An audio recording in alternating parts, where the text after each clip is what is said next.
Suatu saat ada penyanyi dangdut top terkenal di Indonesia itu nyanyi dangdut, ya penyanyi ya dai, entah itu hakikat entah majas tidak tahu.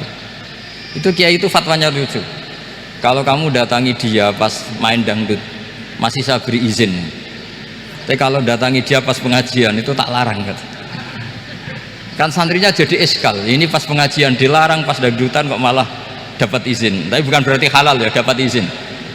Dapat izin kan potensinya bisa karena dilarang lah ya tetap belerot.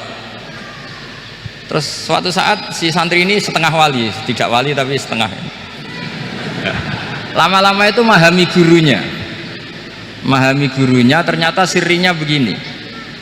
Kalau seorang penyanyi yang tidak pernah ngaji kemudian ngomong agama, itu potensinya itu fadollu wa adallu, sesat dan menyesatkan. Tapi kalau dia sedang nyanyi dangdut, penyanyinya cowok, sama jangan bayangkan dangdut putri, enggak, itu cowok sudah tua lagi. Jadi potensi halalnya ada lah maksudnya untuk, tapi tidak alat musiknya, orangnya. Tapi kalau dia nyanyi itu paling dosanya hanya nyanyi. Saya ulang lagi, murid tadi akhirnya paham kalau datangi pengajian itu artinya ikrar kalau dia seorang dai atau seorang yang layak ngomong apa? Agama. Itu lebih bahaya karena kita santri, apalagi kita doktor atau MM, terus ngekrori orang yang nggak jelas asal usulnya. Tapi kalau nyanyi kan nyanyi saja, sehingga itu menjadi fikih. Bahaya terbesar dalam fikih adalah apa? Mengkaji fikih tidak dari ahlinya. Ya saya ulang lagi ya, mengkaji fikih tidak dari apa? Ahlinya.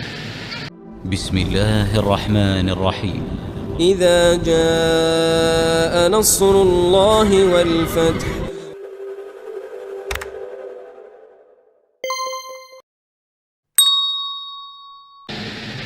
Fikih itu penting sekali. Kata Sayyid Ali yang Shahibu Simtud Durar itu, wabihi qiwamus syariah, yang bisa mengawal syariat itu hanya fikih. Fikih itu ya kalau yang paling gampang tentu kita misalnya punya Fathul Qorib, Fathul Mu'in, Fathul Wahab. Tapi yang faham betul, mesti faham itu ngelotok setengah hafal. Jangan bawa kitabnya tok, sementing sekian semester terus selesai. Itu sama-sama dosa, itu dosanya ya dosa, mahasiswanya juga dosa. Karena sudah terlanjur sarjana agama, ternyata nggak bisa, itu kan mendingan tidak sarjana agama.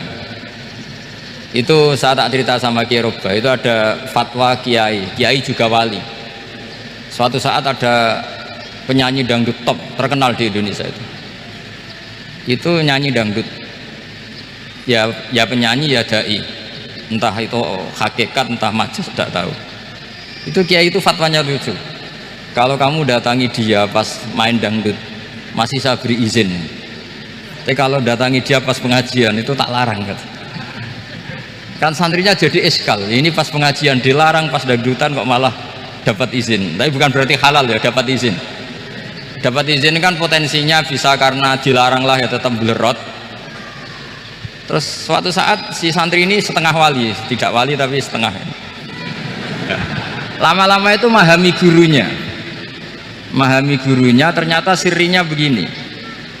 Kalau seorang penyanyi yang tidak pernah ngaji kemudian ngomong agama, itu potensinya itu fadollu wa adallu, sesat dan menyesatkan. Tapi kalau dia sedang nyanyi dangdut, penyanyinya cowok, sama jangan bayangkan dangdut putri, enggak, itu cowok sudah tua lagi.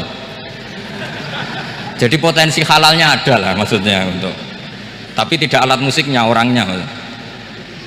Tapi kalau dia nyanyi itu paling dosanya hanya nyanyi.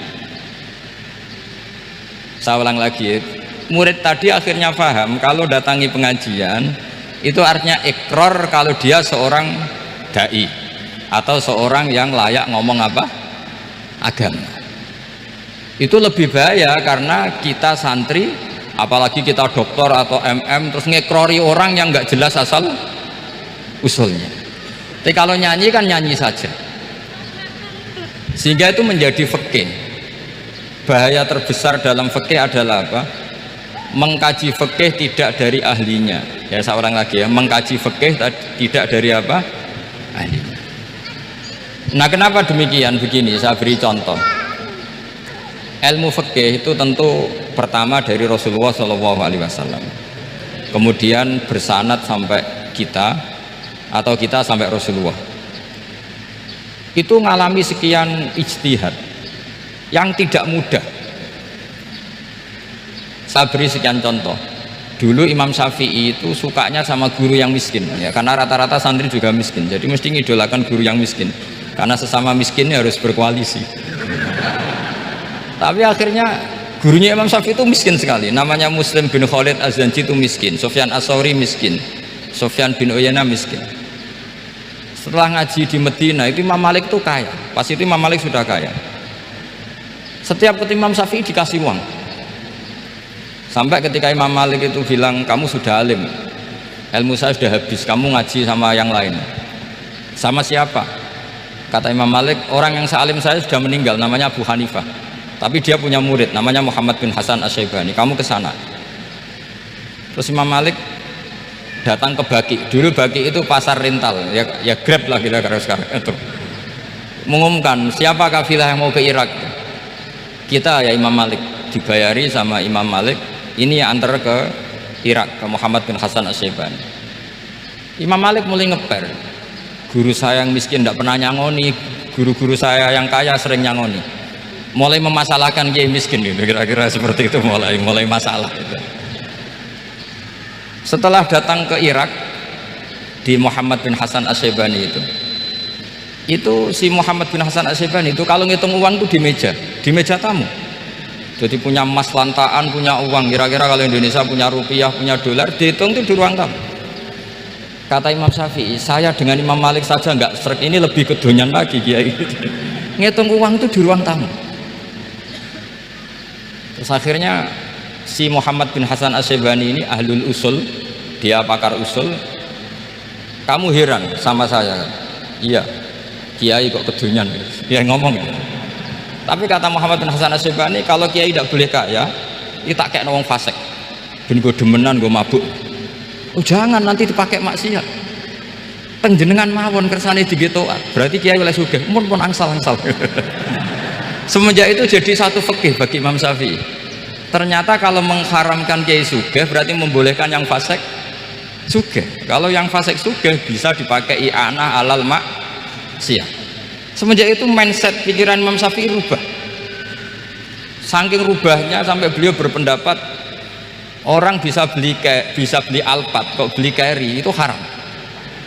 Bisa jadi bupati kayak Pak Roba kok jadi RT haram. Pokoknya gitu. Bisa keren Kak Gus Bak kok jadi orang pendengar haram. Pokoknya haram terus. Karena dalil beliau al-Islam ya'lu wala yula alaih. Coba sampean ridho misalnya jadi orang Gresik dipimpin orang yang nggak sholat, ridho ndak? Ndak. Atau sholat tapi nggak bisa ngaji, ridho ndak? Ketika yang bisa ngaji berpotensi jadi buba, terus keterusan. Karena Imam Syafi'i keterusan, ya umatnya keterusan. Akhirnya orang-orang Syafi'i itu politikus rata-rata. Ya, makanya sama jangan kaget sama Baruba. Kakak saya wakil bupati dulu. Putranya Mbah Mun ada yang wakil apa? Gubernur. Dulu Gus Wahid ya menteri agama. Itu asal usul dari perubahan fikih, mindset, cara berpikir Imam siapa? Syafi'i. Jadi dulu itu fikih ditemukan itu jelimet, ada perdebatan. Itu tidak hanya pada level ulama, pada level Nabi pun ada perdebatan.